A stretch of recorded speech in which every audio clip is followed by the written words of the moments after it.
Bonjour et bienvenue à tous dans le Legal Club Sandwich, votre rendez-vous pour passer un bon moment et découvrir du contenu juridique de qualité dans une ambiance détendue et dans la bonne humeur. Alors aujourd'hui, c'est le premier épisode de la saison 8, vous avez bien entendu, 4 plus 4, 6 plus 2, saison 8 de l'émission, avec ce 66e épisode. Ça nous fait presque peur pour cette belle aventure qu'on a commencé déjà il y a quelques années maintenant, c'est ce qu'on peut dire.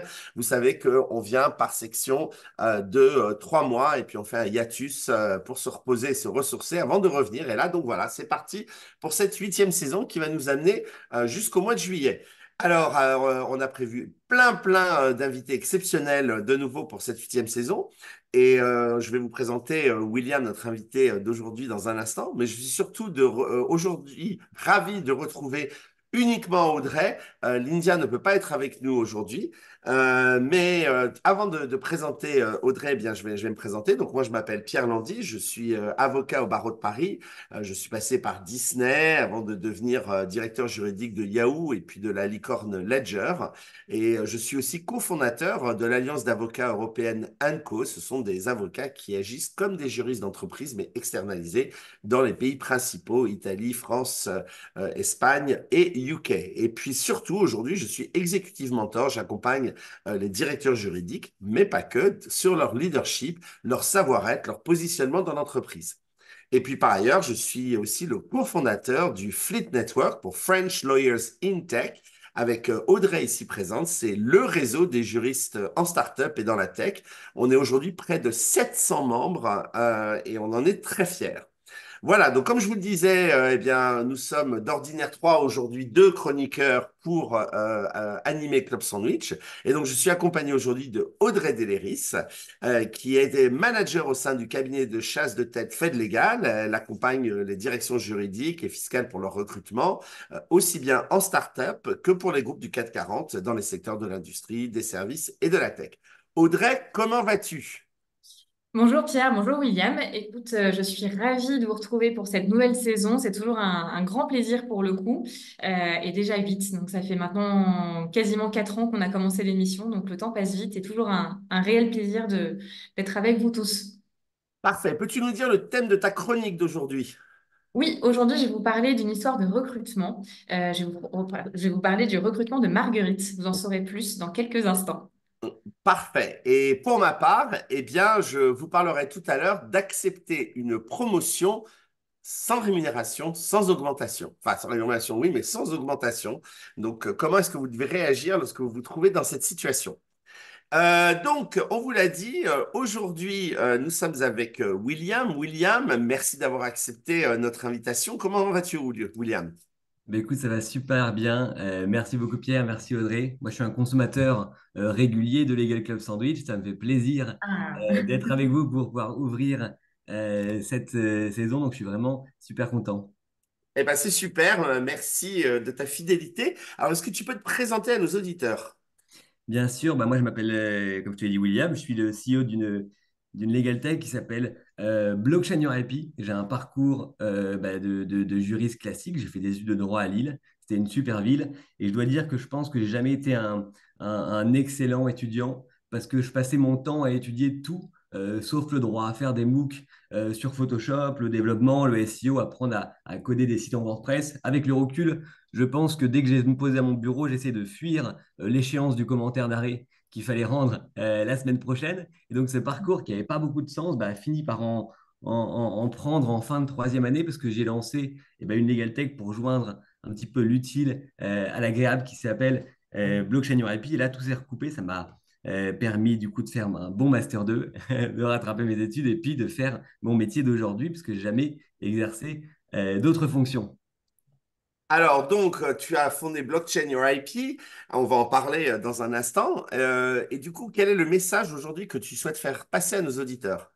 Le message que je voudrais faire passer, c'est que vous avez probablement pas ramassé tous les œufs de Pâques. Alors, je ne parle pas des œufs en chocolat qui ont déjà été dévorés par les enfants, mais des œufs en or massif qui font la valeur de votre entreprise. Il faut savoir qu'en 40 ans, la part de l'immatériel dans la valeur des boîtes, elle est passée de 17 à 90%. Et pourtant, quand je discute avec des entreprises, on se rend compte qu'elles protègent leur IP toujours de la même manière, uniquement avec des marques et des brevets. Et elles délaissent tout un pan de la propriété intellectuelle qui, de mon point de vue, a quand même une importance très stratégique, c'est les droits non enregistrés. Le savoir-faire, les croquis de joaillerie, par exemple, les dessins de mode, et puis surtout le savoir-faire et le secret d'affaires, les formules, les process internes, les listes de sous-traitants.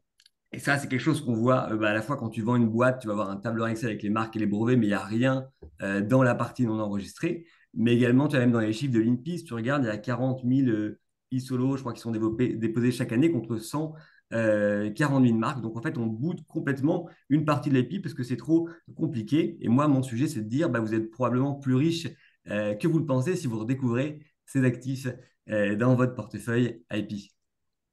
Alors, du coup, bah, tu vas nous expliquer comment devenir riche avec votre portfolio d'IP. Alors, du coup, bah, on va commencer par le commencement. Peux-tu nous présenter Blockchain Your IP, son activité, voilà, comment ça t'est venu, enfin, voilà.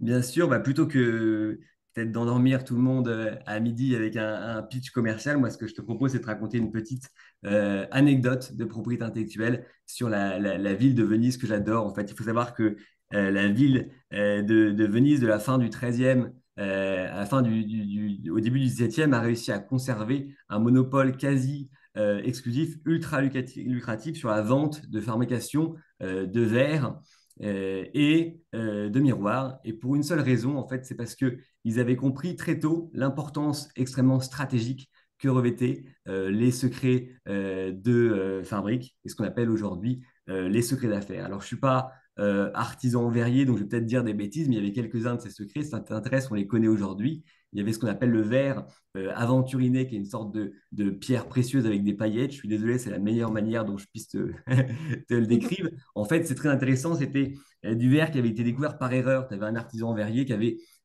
fait tomber de la limaille de cuivre dans du verre en fusion et qui allait refaire refroidi. Ça faisait quelque chose de très joli qui est utilisé pour la joaillerie. Et puis le deuxième secret qui nous intéresse surtout aujourd'hui, mon préféré, celui de la fabrication des miroirs. Pendant très longtemps, en Europe, en fait, on frottait comme des sauvages des plaques d'argent pour les rendre réfléchissantes. Et à Venise, ils avaient compris qu'il y avait une technique plus fine. Tu pouvais prendre une plaque de verre et superposer une sorte de mélange d'étain et de mercure que tu retournais ensuite et tu obtenais un bien meilleur résultat. Donc, ils avaient ces secrets de fabrique qui, évidemment, révélaient une importance stratégique. Et surtout, en fait, ils les ont protégés à travers les siècles, à travers ce qu'on qualifierait aujourd'hui de mesures raisonnables. Des mesures raisonnables toutes bêtes, en fait, qui sont la bonne vieille méthode du bâton et de la carotte. Alors, le bâton, qu'est-ce que c'était? Ben, en fait, dès la fin du XIIIe siècle, ils ont pris tous les verriers de Murano et leurs familles et ils ont décidé de les séquestrer sur l'île de Murano, tu vois, et de leur interdire de quitter l'île pour cloisonner un petit peu l'information. Tu avais une sélection extrêmement rigoureuse des apprentis qui allaient être formés pour devenir maître verrier. Aujourd'hui, on ferait un petit peu des background checks, on vérifierait qu'on n'est pas en train de former des puissances étrangères. Et puis, tu avais une sensibilisation à l'IP qui était mise en place. Alors, à l'époque, on n'avait pas de PowerPoint, si tu veux, sur la corrélation entre portefeuille de marque et chiffre d'affaires de l'entreprise, ni de NDA ou d'exit interview, mais on te jetait en prison, on te confisquait tes biens, on te fouettait sur la place publique si tu étais surpris à vendre des secrets de fabrique à une puissance étrangère, ce qui évidemment avait un fort pouvoir dissuasif. Et puis, la carotte, en fait, les Vénitiens avaient compris qu'avec un turnover moyen de 10-15% par an, c'est impossible de conserver ces secrets d'affaires. Et donc, ils fidélisaient leurs meilleurs talents. Comment? En leur donnant tout un tas d'avantages. Déjà, ils ne payaient pas ou très peu d'impôts. Ils avaient le droit de faire des beaux mariages. Et puis surtout, je pense que c'est le plus important, les employés étaient valorisés puisqu'ils avaient le port d'armes. Et tu vois, Pierre, à l'époque, venir en soirée avec une épée, c'était pas du tout bizarre, c'était la méga classe, c'était un peu l'équivalent contemporain de la voiture de fonction. Et tout ça, du coup, ça fonctionne bien et ça permet de conserver ces secrets à travers les siècles jusqu'à ce que tes Colbert qui envoient des espions pour débaucher sauvagement les meilleurs verriers de Murano, les ramener en France et créer en fait la galerie, la manufacture des glaces de Saint-Gobain pour développer en fait l'industrie française qui était à la traîne sur l'industrie vénitienne.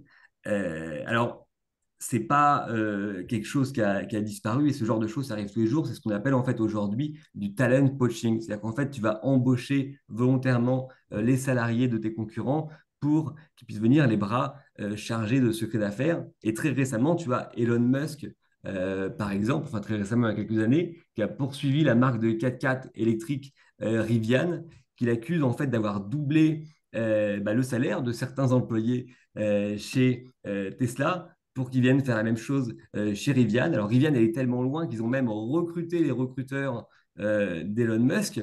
Et voilà. Et alors le problème auquel il est confronté, tu vois, Elon Musk, c'est le même que celui auquel sont confrontées toutes les entreprises, c'est qu'en fait, il n'a pas pris le temps d'identifier en amont précisément ses secrets d'affaires, comme les Vénitiens, eux, avaient identifié le secret de la fabrication des miroirs et de la pierre aventurine. Et du coup, bah, dans ces NDA, elles sont très floues, c'est écrit que tout est confidentiel et ce qui fait qu'il n'est pas sûr de gagner. Voilà. Nous, ce qu'on fait avec Blockchain URIP, c'est qu'on simplifie et on automatise la datation des créations. C'est la première étape, l'étape enfermement sur l'île pour ensuite aider les entreprises à défendre leurs actifs immatériels. Donc, en fait, Ok. la preuve blockchain, ça te permet de couvrir les trous dans la raquette, si on voulait dire un petit peu. Ça te permet de vraiment tout couvrir, d'avoir cette espèce d'enregistrement sur vos secrets d'affaires, sur les secrets d'affaires des entreprises qui vont l'utiliser.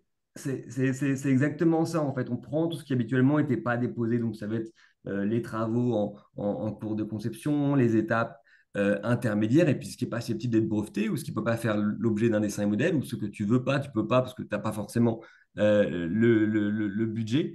Donc, je dirais que c'est une protection pour le day-to-day, là où les marques et les brevets sont plus des milestones et tu vas en déposer lors d'accomplissement, lors du lancement d'un nouveau parfum, par exemple, d'un nouveau produit. Ok. Là, on parle blockchain. William, est-ce que tu pourrais réexpliquer ce que c'est la blockchain et le rapport surtout avec la propriété intellectuelle? Bien sûr, la blockchain, qu'est-ce que c'est? En fait, c'est une base de données un petit peu particulière, j'aime bien dire. C'est pas comme un tableur Excel où l'information, elle serait mise ligne par ligne de la plus ancienne à la plus récente. Dans la blockchain, ce qu'on va faire, en fait, c'est qu'on va regrouper un ensemble d'événements qui sont passés sur un laps de temps, 10 minutes par exemple dans le cas de Bitcoin, dans des petits packages qu'on appelle des blocs et qui sont liés du plus ancien au plus récent, dont le nom blockchain. Et le premier truc qu'on fait en fait quand on crée un nouveau bloc dans la blockchain, c'est qu'on va mettre une sorte d'empreinte digitale du bloc précédent dans le bloc, ce qui permet de lier cryptographiquement en fait les différents blocs ensemble et de rendre la modification impossible sans avoir à tout modifier en aval pour camoufler son forfait. Alors évidemment, c'est ce qu'on appelle une base de données en fait à contrôle cryptographique, c'est sympa, mais si je la mets sous une clé USB et que je la cache sous mon lit, eh ben, ça n'a pas vraiment d'intérêt parce qu'on pourrait penser que je suis venu la modifier pendant la nuit. Non, ce qui est vraiment cool avec la blockchain et puis avec les blockchains publiques comme Bitcoin, c'est qu'elles sont réparties sur plein de copies partout dans le monde. On appelle des nœuds. Dans le cas de Bitcoin, par exemple, tu en as 50 000. Moi, j'en ai une sur mon PC, mais tu peux aussi en avoir une, Audrey. Si tu veux la télécharger, c'est ouvert à tout le monde. Merci pour le conseil. Et alors, comment est-ce que nous, on s'en sert pour la propriété intellectuelle? En fait, on s'en sert comme d'un registre pour prouver l'antériorité. On va calculer des sortes d'empreintes digitales des documents et les insérer dans des transactions Bitcoin pour qu'elles se retrouvent répliquées sur les 50 000 copies et pour que le jour où tu as un problème, tu puisses recalculer l'empreinte du document comparé avec celle d'un blockchain.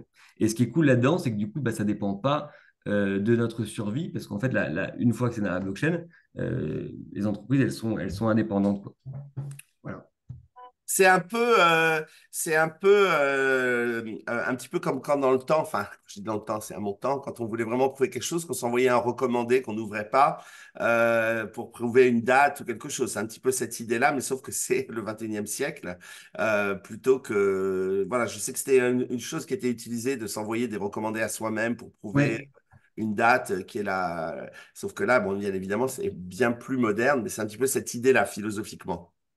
exactement. Alors, du coup, je sais que moi, je te parle du vieux recommandé. En fait, il y a d'autres solutions de datation électronique. Et donc, qu'est-ce qui change de le faire sur la blockchain par rapport aux solutions existantes en termes de datation? Eh bien, écoute, je vais te surprendre, mais d'un point de vue technique, pas grand-chose. J'ai envie de te dire qu'il y a des solutions de datation électronique qu'on utilise pour la signature électronique, par exemple, qui sont dans lesquelles tu peux avoir confiance et qui vont fonctionner. Pour moi, il y a deux types d'avantages qu'on a tendance un petit peu à mélanger. C'est aussi de la faute des acteurs de la blockchain comme moi qui ont communiqué sur les avantages de la blockchain de manière indifférenciée, alors qu'en fait, il y a des avantages qui sont liés plus aux solutions. Le premier avantage, c'est que bah, tu as une preuve qui, pour la première fois, va être un peu internationale by design et vérifiable de manière indépendante. Aujourd'hui, tu vois, en Suisse, ils font des dépôts notariales. En France, on aime bien faire des constats d'huissier. Euh, En Belgique, ils jouent un genre d'ISOLO. En Corée, ils vont avoir un institut de copyright. Tu vois, les solutions, elles varient d'un pays à l'autre. L'avantage de la blockchain, c'est que c'est basé sur des règles mathématiques. C'est les mêmes règles à Paris, à Tokyo. Donc, de mon point de vue, on peut penser que ce sera amené à devenir un standard international juste parce que bah, c'est plus simple. Et puis les deuxièmes points de vue, c'est des avantages qui sont indirectement en réalité liés à la blockchain, mais qui, à mon avis, sont liés à l'ouverture de la datation à la concurrence. C'est-à-dire qu'avant, quand tu voulais offrir une solution de datation électronique, bah, tu devais déjà développer la solution de datation électronique et investir là-dedans, et ensuite commercialiser la solution. Aujourd'hui, on saute une étape parce que tout le monde a accès à ce protocole open source génial qui est Bitcoin et la blockchain. Et donc, on peut concentrer nos investissements uniquement sur le fait de faire une expérience qui va permettre aux juristes de gagner du temps. Et donc, je pense que c'est pour ça que les solutions de datation blockchain, en fait, généralement, sont plus sympas à utiliser que d'autres solutions. C'est juste parce que ça a cassé la barrière à l'entrée. Et voilà. Et tout ce qui est, on peut déposer tout format, c'est rapide, c'est automatique, c'est pas directement lié à la blockchain. En fait, c'est lié aux solutions. Voilà. Moi, ce que j'aime bien avec cette solution, c'est que ça rappelle que la blockchain, c'est pas que le Bitcoin. Même si je suis très monnaie, monnaie virtuelle, hein. Hello à mes camarades de Ledger et le fantastique portefeuille de sécurisation des cryptoactifs que Ledger propose. Mais voilà, c'est intéressant de se rappeler que la blockchain, ça peut avoir plein d'autres utilisations, dont celle que tu évoques aujourd'hui. Donc voilà, je me disais juste c'est ça. Pardon, Audrey, je t'ai coupé la parole. Pas de souci, Pierre. C'est vrai que si je comprends bien, c'est quand même très récent. Il n'y a pas de jurisprudence aujourd'hui. Et en fait, je me demande comment est-ce que tu arrives à convaincre des entreprises de passer par justement la preuve blockchain alors que c'est tout récent et qu'il y a pas encore de beaucoup d'existants là-dessus. Mm, mm. Alors, c'est pas si récent que ça, parce que moi j'ai quand même commencé il y a 6, 7 ans. Et à l'époque, tu vois, c'était probablement, je sais pas, Pierre, à l'époque, peut-être que tu étais chez Ledger, c'était le moment où le Bitcoin est passé de 600 euros à 20 000 euros Le en premier bull quelques run en mois. 2017. Donc, on est passé de qu'est-ce qu'ils font ces geeks à tout le monde était très intéressé, mais avait encore peur de se lancer. Et c'est vrai que c'est quelque chose qu'on a beaucoup eu comme remarque. Revenez quand il y aura une première jurisprudence ou on attend une première jurisprudence pour se lancer. Et en fait, le problème, tu vois, c'est que la jurisprudence, elle ne se fait pas tout seul. Et donc, nous, quand on lance des solutions comme ça, on a besoin un petit peu d'aventuriers de la jurisprudence qui ont envie de prendre un coup d'avance. Et donc, moi, j'ai eu la chance de rencontrer des directeurs juridiques qui m'ont dit on va la faire ensemble, William, la jurisprudence, et on va déjà commencer à s'en servir au stade du pré-contentieux. Mais c'est vrai qu'au début, c'était quelque chose qui était très dur. On rencontrait beaucoup de boîtes parce qu'ils étaient intéressés par le sujet, mais il se passait pas grand-chose. Et je dirais que les NFT nous ont un petit peu ringardisés, c'est-à-dire que les, les entreprises ont vu le département marketing débarquer avec des chaussures virtuelles, et à partir de là, la preuve blockchain, ça paraît très, très conservateur et ça fait beaucoup moins peur. Donc aujourd'hui, c'est beaucoup plus facile. Et puis surtout, au niveau mondial, on a eu quand même quelques reconnaissances. Par exemple, en Chine, il y a le tribunal Internet de Hangzhou qui a reconnu la validité de la preuve blockchain. En Italie, ils ont une présomption de validité de la preuve blockchain. En France, on voulait faire la même chose, mais c'était l'époque où Bruno Le Maire voulait mettre le paquet sur les ICO parce qu'il pensait que c'était le futur, et on avait considéré que c'était un peu enfoncer une porte ouverte que de poser une présomption de validité alors que la preuve est libre, donc ça ne s'était pas fait. Voilà. Nous, on n'a pas encore de jurisprudence en France, mais la preuve est libre, donc en soi, on n'en a pas réellement besoin. et surtout, on a des clients qui utilisent déjà au stade du pré-contentieux. Et comme je l'ai dit, c'est une preuve qui est vraiment internationale by design de mon point de vue. Je pense que ce qu'il faut retenir, c'est que tu n'as aucun pays qui, jusqu'à maintenant, a refusé la preuve blockchain, tout simplement parce que la preuve elle est libre et qu'il n'y a pas de raison de discriminer la preuve blockchain plutôt qu'une autre mode de preuve électronique. Alors justement, tu dis les entreprises, quels sont les types d'entreprises concrètement qui l'utilisent pour quel type de protection ou quel type de domaine? Eh ben, il y a plusieurs cas d'usage. C'est vrai qu'en fait, on n'en parle jamais parce que généralement, les boîtes vont considérer que ça fait partie de leur stratégie IP. Elles ne veulent pas communiquer dessus, contrairement, tu vois, à d'autres cas d'usage qui sont plus liés au marketing et au CRM. Je pense par exemple à l'authentification des produits de luxe sur lesquels les entreprises elles communiquent beaucoup parce que c'est partie de l'expérience utilisateur en matière de datation.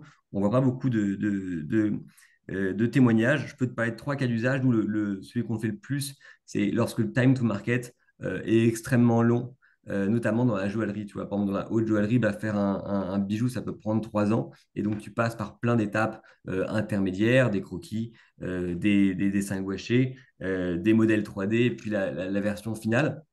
Et en fait, on s'imagine souvent que le processus de création est linéaire, alors qu'en fait, il part dans tous les sens, et puis il bifurque, il revient. Et donc, le fait d'avoir la datation blockchain, ça va te permettre de prouver toutes les étapes, même les pistes créatives à un moment donné. Et si jamais, ben, je ne sais pas, mais tu as une designeuse de bijoux qui s'en va chez Tiffany plus tard et qui refait la même chose, ben, tu pourras quand même exploiter tes créations qu'elle avait fait à l'époque, même si tu ne les avais pas sorties. Le deuxième cas d'usage, c'est pour les agences peut-être de pub dans leur relation avec les annonceurs. Tu sais comment ça fonctionne, tu participes gratuitement en fait à un concours, des fois tu es retenu et puis des fois tu vas pas être retenu, et puis il arrive régulièrement que les travaux soient en partie ou complètement repris alors que tu n'as pas été rémunéré, tu vois, et le fait d'avoir daté ce que tu envoies dans le cadre de ces concours, ça te permet ensuite de négocier en position de force et de régler les incompréhensions. Et puis un troisième cas d'usage auquel je ne m'attendais pas, c'est dans le cadre de consortiums. Il y a des personnes qui s'en servent pour dater ce qu'on appelle le background IP, c'est-à-dire l'IP existant avec lequel tu arrives dans un consortium. L'enjeu étant de repartir avec à l'issue de la collaboration et pas de se le faire détourner, évidemment, à cette occasion. Voilà, ça c'est pour les grands comptes. Et puis je dirais que ensuite les startups, elles le font plus dans une logique peut-être de valorisation de leur IP pour les investisseurs et puis dans une logique de se défendre des accusations infondées que tu peux éventuellement avoir. Et justement, William, on adore les exemples au Legal Club Sandwich. Est-ce que tu aurais voilà, des exemples d'entreprises qui ont été condamnées à tort parce qu'elles n'avaient pas de preuves, justement? Alors j'en ai deux qui sont top. Le point auquel je pense, c'est une histoire avec la maison de bijoux Cartier, en fait, qui a été victime, comme beaucoup d'entreprises. J'ai vu que c'était arrivé récemment aussi à une autre, bon, je me souviens plus, mais à une autre maison, en fait, de sollicitation de designers externes. Régulièrement, en fait, quand tu es en vue comme ça, tu as des designers externes qui vont t'envoyer des dessins sans que tu aies rien demandé. Et je sais que, par exemple, Apple te fait un procès direct parce qu'ils n'aiment pas du tout ça. Et donc, Cartier avait reçu une proposition d'un designer qui reprenait leur célèbre bague Trinity, c'est la bague 3 anneaux avec de l'or or, de l'or blanc et puis de l'or jaune, mais pour en faire une montre. En fait, ils avaient repris la bague pour faire un boîtier de montre. Alors évidemment, Cartier avait décliné, et puis l'idée n'est pas très originale parce que ça appartient quand même à la marque Cartier Trinity, donc on peut penser qu'ils y aient pensé avant. Et en fait, le designer leur avait fait un procès ensuite, plus tard, quand ils ont sorti la montre. Et Cartier avait perdu en première instance parce qu'ils n'avaient pas de preuve d'antériorité. Et en fait, en appel, ils ont réussi à retrouver un constat d'huissier qui avait été réalisé à l'époque, sur lequel il y avait notamment cette bague 3 anneaux. Et le contrefacteur était tellement de mauvaise foi en fait, qu'il a remis en cause la validité du constat d'huissier.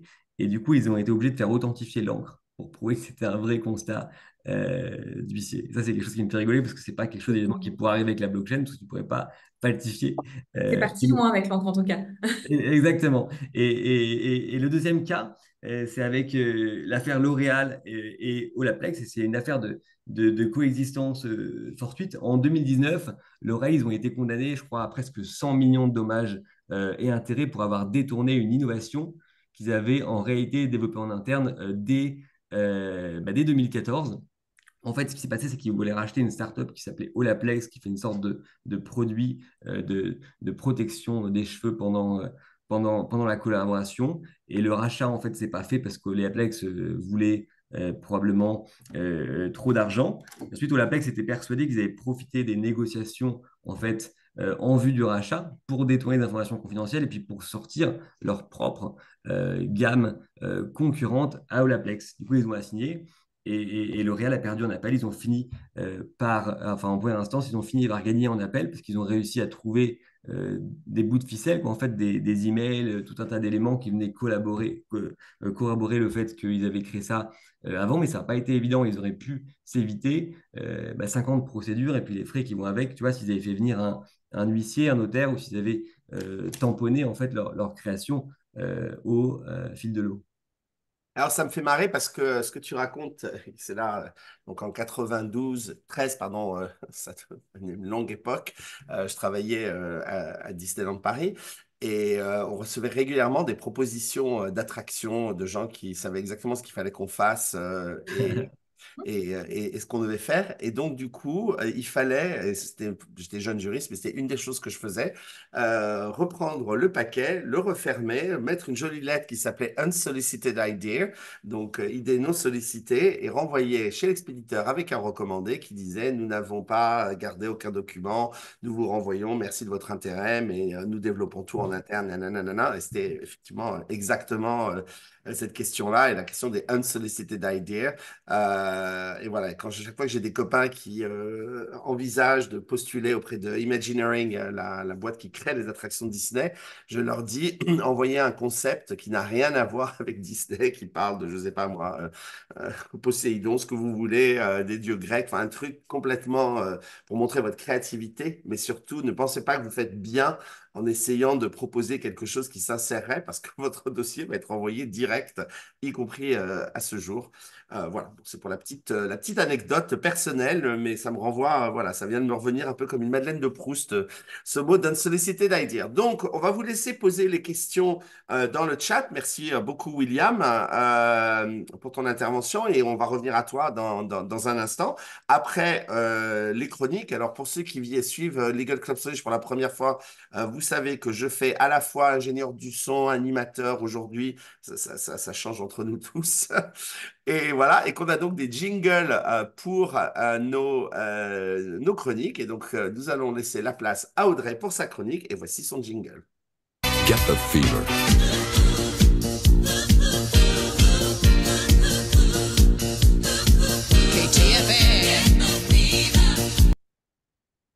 Merci Pierre, ravie de réentendre ce jingle que j'aime tant depuis maintenant quelques années, quelques épisodes.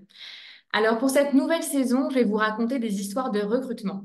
Mes histoires de recrutement, celles pour lesquelles ce métier de chasseuse de tête me passionne toujours autant, ces histoires de rencontres. Aujourd'hui, je vais vous partager l'histoire de Marguerite. Alors Marguerite, elle s'appelle pas vraiment Marguerite, mais par mesure de confidentialité, je tairai son vrai prénom. Alors reprenons. Marguerite, elle vient de me voir en entretien, entre guillemets, pour faire le point sur sa situation. C'est une expression qu'on aime beaucoup chez nous quand on est chasseur de tête. Elle a 25 ans d'expérience, des premières années en tant qu'avocate en fusion-acquisition et 15 ans dans un grand groupe industriel international. Elle y a été directrice juridique M&A et ensuite directrice juridique en charge d'une division. Aujourd'hui, elle recherche un nouveau challenge avec une préférence pour un autre groupe industriel, même si elle reste ouverte.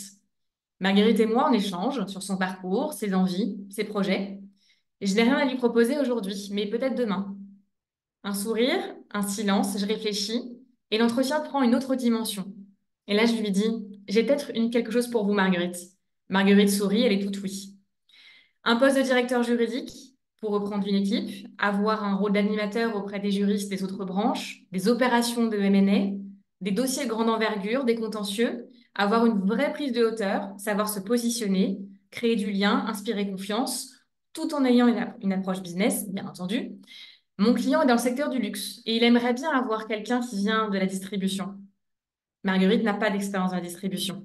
Qu'à cela ne tienne, elle réunit toutes les autres caractéristiques. M&A, manager d'équipe, périmètre large, et elle sait ce que c'est d'évoluer dans un groupe familial, ce qui est le cas de mon client, et dans cet environnement un peu politique, ce qu'on connaît aussi dans ces groupes familiaux.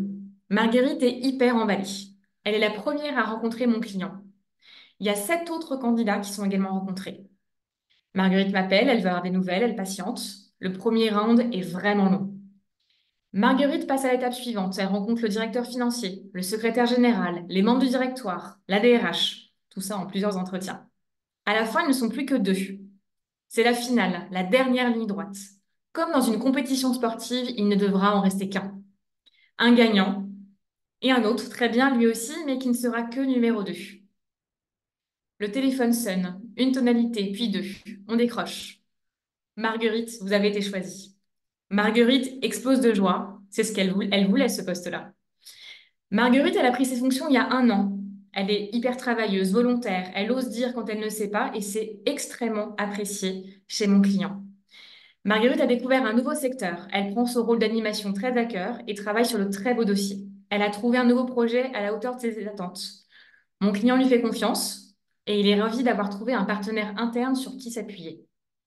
C'est vraiment une belle rencontre comme je les aime, entre une candidate, et encore plus une personne, et mon client, une société qui cherchait un mouton à 5 pattes et qui l'a peut-être retrouvé. En tout cas, quelqu'un avec qui tout se passe bien, et c'est déjà beaucoup. Voilà, c'était l'histoire de Marguerite, passée de l'industrie lourde au luxe, et j'ai hâte de vous raconter ma prochaine histoire de recrutement.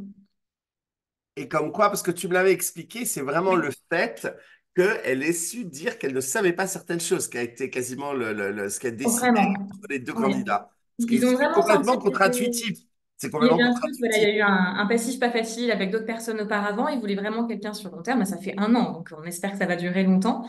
Mais en effet, c'est toujours une histoire de rencontre et j'avais envie de vous la partager parce que c'est aussi comme ça une histoire d'échange et je pensais pas à quelque chose. Et puis une seconde après, elle m'a dit quelque chose qui a fait que ça allait peut-être matcher et ça a matché. Voilà. Et elle sait dire non. C'est ça qui était Elle sait même dire qu'elle ne sait pas. Voilà, elle Elle sait ne dire sait qu'elle pas, ne c'est sait ça, pas. pas non. Parce que non, Exactement. c'est pas ce qu'on dit vraiment, c'est qu'elle ne sait pas et c'est ça qui Oui. leur a plu, qui a fait quasiment la différence. Exactement. Et je vous rassure, elle sait quand même beaucoup de choses, hein, quand même. Mais en tout cas, quand elle ne sait pas, elle le dit et elle sait aller se tourner vers d'autres personnes en externe. Et ça, c'est quelque chose que moi, j'ai beaucoup apprécié, ce retour-là, en tout cas, le feedback de mon client. Ouais, et d'ailleurs, Audrey le dit souvent dans ses chroniques, dire que vous ne savez pas ou que vous ne pourrez pas tout faire, notamment si vous êtes pris pour un poste de juriste unique, c'est essentiel, plutôt que d'essayer de vendre quelque chose voilà, qui est de mission impossible. Donc voilà, on en Merci profite. de le rappeler, Pierre. Oui, oui, parce que tu le dis tout le temps et c'est vraiment très, Ouais. très important. Voilà, et donc je vais m'auto-annoncer, je vais passer à ma chronique et je vais lancer mon propre jingle que voici. We do. Disco 103. Disco 103. Disco 103. Disco 103. Alors aujourd'hui, eh bien, je vais vous parler d'un sujet qui, je pense, peut-être va parler à beaucoup d'entre vous. Ça y est, c'est l'évaluation annuelle. Vous êtes choisi et vous avez enfin la promotion que vous aviez tant envie d'avoir. C'est formidable. Et donc, vous êtes très content. Et à la fin, on vous annonce que oui, vous avez la promotion, mais par contre, pas d'augmentation. Il n'y a rien qui va avec. Vous avez juste le poste, mais pas les croquettes qui vont avec. Donc là, du coup, ben, une question se pose. Comment réagir face à une telle proposition sans avoir envie de dire tu te fous de ma gueule? Donc, eh bien, voici justement, quelques trucs et astuces pour gérer cette situation qui peut totalement vous arriver. Alors, ben, la première, je recommande quand même un accueil positif de la nouvelle. Même en l'absence d'augmentation, c'est quand même une promotion et une reconnaissance de votre travail, de votre potentiel. Donc, c'est quand même un signe extrêmement positif de la part de votre employeur, hein, qui est en train de, quand même de vous dire que vous êtes un pilier pour l'avenir de l'entreprise. Donc, prenez quand même ce moment pour apprécier cette marque de confiance et la reconnaître.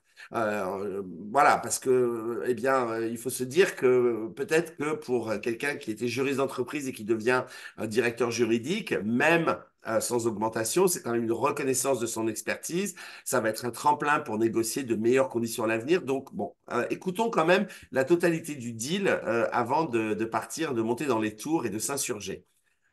Comprenez les raisons quand même. C'est-à-dire que lorsqu'on va vous dire il n'y a pas d'augmentation, ça ne veut pas dire que vous allez juste dire Praise the Lord, thank you. Et ça se termine là. Non, on va quand même poser la question de savoir pourquoi est-ce que la promotion est proposée sans augmentation. Est-ce que c'est lié à des contraintes budgétaires peut-être temporaires ou une politique spécifique de l'entreprise? Est-ce qu'il n'y aura jamais d'augmentation ou est-ce que c'est peut-être une période de test? Enfin, voilà, il faut comprendre les raisons derrière cette discussion, cette décision, pardon. Il faut que vous ayez que les motivations soient plus claires pour comprendre pourquoi est-ce qu'on vous a fait cette proposition et voir s'il y a des compromis possibles, voir ce qui est envisageable. Si l'entreprise traverse par exemple une période difficile, mais espère vraiment avoir des perspectives d'évolution dans un avenir relativement proche, ça peut valoir la peine. On peut citer l'exemple d'une startup qui serait en pleine croissance, qui ne peut pas se permettre des augmentations immédiates, mais qui va offrir des opportunités de développement professionnel, ou même peut-être va vous proposer autre chose, par exemple plus de BSPCE ou de l'actionnariat salarié. Bon, là, ça se discute, on y réfléchit. Et puis, c'est le moment, quand on vous fait ce coup-là, de négocier d'autres avantages. C'est-à-dire qu'effectivement, une augmentation, c'est quelque chose d'un peu figé dans le marbre une fois qu'on l'a, ça va se renouveler tous les mois et puis ça va rester. Il y a peu de chances que le salaire redescende par la suite. Donc, si l'augmentation de salaire est hors de portée, explorer d'autres formes de compensation en échange du fait que vous soyez promu mais n'ayez pas d'augmentation. Alors, on peut imaginer des avantages en nature, je sais pas moi, une voiture de fonction, un abonnement sportif, j'en sais rien, plus de jours de congé, plus de télétravail, ou même des formations qui peuvent enrichir votre parcours professionnel. Je sais pas moi, travailler avec un executive mentor, par exemple. Je dis pas ça parce que je suis moi-même executive mentor, mais enfin, vous voyez l'idée. Donc, en tout cas, négocier d'autres avantages, chercher vraiment ce que vous pourriez tirer de cela. Et puis, fixer des objectifs clairs pour l'avenir. Définissez des objectifs quantifiables. Vous savez que j'aime bien les objectifs SMART, hein, vos spécifiques, measurable, dans le temps, etc. Il faut quand même avoir un plan clair avec des échéances définies parce qu'il faut quand même savoir à quel moment on va pouvoir discuter de cette discussion salariale future. Hein. On ne travaille pas que pour la gloire quand même. Donc, il y a un moment, il faut faire un équilibre entre la compréhension de pourquoi il n'y a pas d'augmentation en moment T et être l'idiot du village qui prend de plus en plus de responsabilités sans jamais être compensé pour. Donc là, il faut juste avoir un espèce d'objectif clair pour l'avenir. Évaluez aussi l'impact que cette promotion va avoir sur votre carrière. Pesez soigneusement, pardon, comment cette promotion, même s'il n'y a pas eu d'augmentation, s'aligne avec vos objectifs de carrière à long terme. Est-ce que, par exemple, ça va être un tremplin pour de meilleures opportunités demain et voilà, quelqu'un qui serait très spécialisé, par exemple, dans le corporate, à qui on propose d'être un directeur juridique généraliste, eh bien, il va acquérir et manager une équipe, eh bien, il va acquérir de l'expérience dans la gestion, dans le management, dans le leadership. Et donc, de facto, pour le prochain poste, ça va augmenter sa valeur sur le marché du travail lorsqu'il rencontrera Audrey qui viendra le chasser.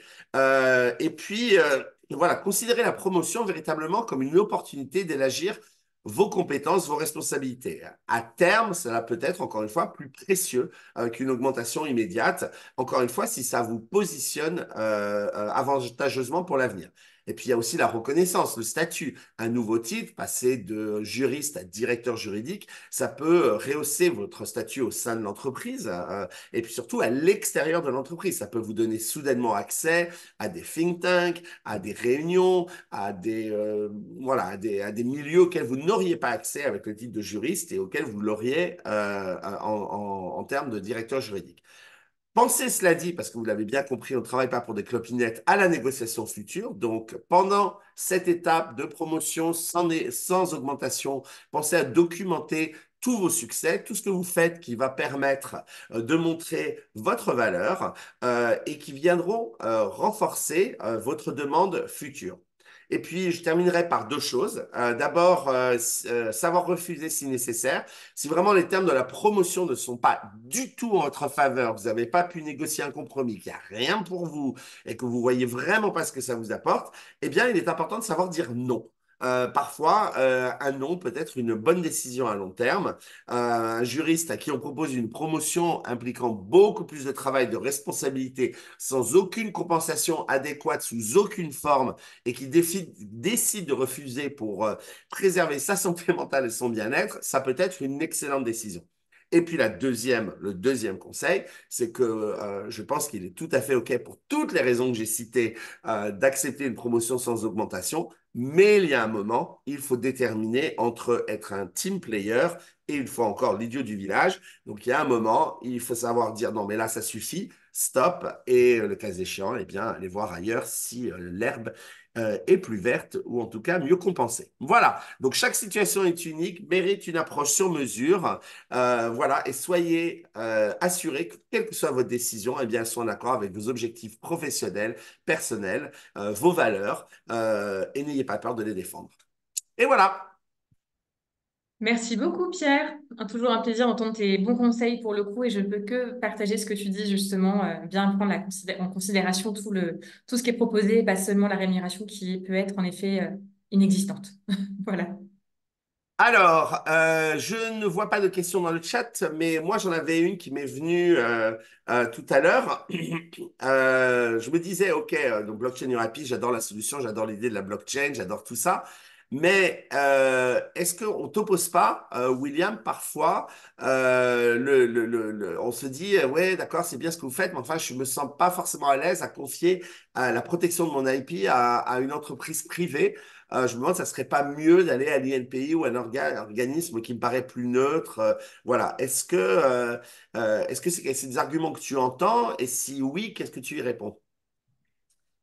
Alors mieux, je sais pas, moi je trouve que blockchain RP c'est mieux. Non, mais c'est vrai que je pense que c'est quelque chose qu'il faut avoir en tête. Tu as beaucoup de gens qui te disent que bah, ils vont jamais faire faillite, mais la vérité, tu vois, c'est que moi j'étais à Station F et je peux te dire que j'en vois des sociétés qui font faillite, ça peut arriver à tout le monde. C'est même arrivé au WIPO Proof qui avait lancé une solution, tu sais, de datation blockchain et qu'il a fermé quelques années plus tard parce que les États membres lui ont pas revoté son budget. Et donc, nous, en fait, c'est quelque chose qu'on a essayé de prendre en compte bah, dès le début pour construire bah, Blockchain Rapid pour le jour où ça allait disparaître. Donc, comment est-ce que tu fais ça? Bah, en passant que par des standards open source. Tu vois, par exemple, on n'a pas de blockchain privé. On est basé sur Bitcoin parce que du coup, ça rend le registre sur lequel sont les empreintes indépendant de nous. Même dans le format de preuve, on utilise un format open source qui s'appelle le format Chainpoint, qui va aussi être utilisé par d'autres acteurs, tu vois, style Microsoft ou des gens qui ont des cas d'usage différents, qui par exemple vont faire de la traçabilité des produits de luxe, et bah, ils horodatent de la même manière, ce qui fait que tu peux vérifier une preuve de chez eux, chez nous, et inversement. Et le dernier point qui était important et sur lequel nous, on travaille beaucoup, c'est la réversibilité en continu. En fait, on essaye de permettre à nos clients en fait, d'être indépendants à tout instant en fait, de nous. Et comment est-ce qu'on fait ça? En fait, on va exporter en continu les preuves chaque jour vers leur espace de cloud favori, tu vois, ou leur serveur de fichiers. Ce qui fait qu'ils ont un tableur Excel avec la liste de tous les documents qu'ils ont déposés, et puis ils ont les preuves, les documents. Et donc, même si on venait à disparaître du jour au lendemain, tu vois, en fait, ils peuvent quand même utiliser leurs preuves. Alors, c'est beaucoup moins sympa que Blockchain Rapid, puisque tout le monde sait qu'Excel, c'est moins bien. Mais voilà, je pense que quand on lance une entreprise comme ça, on a vraiment une responsabilité de prévoir tous les scénarios catastrophes, même les plus farfelus. Tu vois, la disparition de Bitcoin, je me suis demandé qu'est-ce qu'on ferait en cas de disparition de Bitcoin. Moi, je pense qu'il n'y a aucune chance que ça arrive, mais tu dois quand même l'envisager. Bah, dans ce cas de figure, par exemple, tu vois, on viendrait horodater la blockchain Bitcoin dans une autre blockchain, comme la blockchain Ethereum, par exemple. Et si vraiment on s'était planté et que tout ça était qu'une vaste pyramide de Ponzi depuis le début, bah déjà, je pleurerais un petit peu. Et toi aussi, probablement, parce qu'on y a passé des années, mais ensuite, on irait sur une clé USB mettre la blockchain chez un huissier de justice, tu vois, pour reprendre l'antériorité. Et donc voilà, donc on essaie de l'anticiper. Et d'ailleurs, on a un document, c'est très rigolo, j'ai un document qui s'appelle Comment utiliser mes preuves maintenant que Blockchain Your IP a disparu. Tu vois, c'est une sorte de PDF qui est un post-mortem, un testament, et je le remets au client, tu vois, au démarrage du contrat. Comme ça, je leur dis, vous avez tout en, en main. Nous, c'est la solution qu'on a à trouver, en fait, en assumant pleinement le risque, tu vois, qui existe vraiment. Et quelqu'un qui dit le contraire, je pense qu'il te ment un petit peu. Je viens de partager le document dont tu parles justement qui est sur le site à William.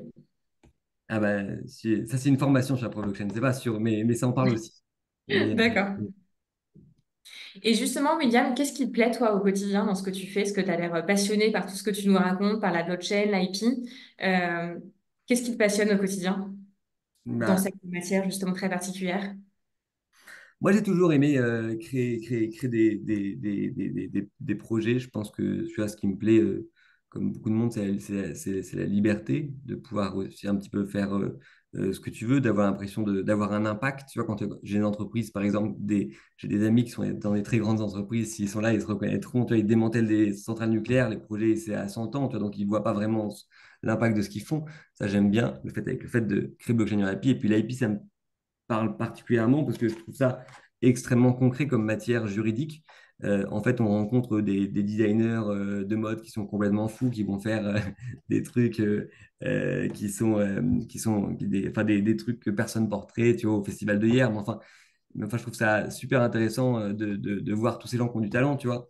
Et tu as peut-être moins ça, par exemple, dans le droit fiscal ou j'en sais rien, tu vois. Donc, moi, c'est pour ça que j'aime bien la propriété intellectuelle. Ok. Merci, William. Alors, ben, merci beaucoup, Liane, d'avoir pris le temps d'être avec nous aujourd'hui. Audrey, tu nous parles de la prochaine émission? Oui, après William, donc aujourd'hui sur la blockchain et l'IP, on va recevoir dans 2 semaines Marina Dacosta, qui est agent immobilier, qui a un parcours de juriste à la base et qui a eu déjà plusieurs vies et qui va nous expliquer un peu tout ça avec beaucoup d'humour et d'enthousiasme. Eh bien, parfait. Et donc, ça sera dans 15 jours, puisque donc on reprend notre rythme. Dans 15 jours, vous aurez le replay. Je vous ai remis les liens pour réécouter le Zoom et puis aussi pour aller nous suivre sur le site officiel où il y a plein de ressources, et notamment plein d'articles, des blogs, le replay des 65 précédentes émissions, etc. Bref, de quoi vous occuper pendant les week-ends du mois de mai, les longs ponts. Je suis sûr que vous n'avez envie que de faire que cela. Voilà, et puis bah, merci à tous d'avoir assisté à l'émission aujourd'hui. Merci encore William. Et je donc redeviens ingénieur du son pour lancer le générique de fin. Merci à tous, à dans 15 jours. Au revoir. Merci. Merci. Merci, William. See the man who won't stay, feed me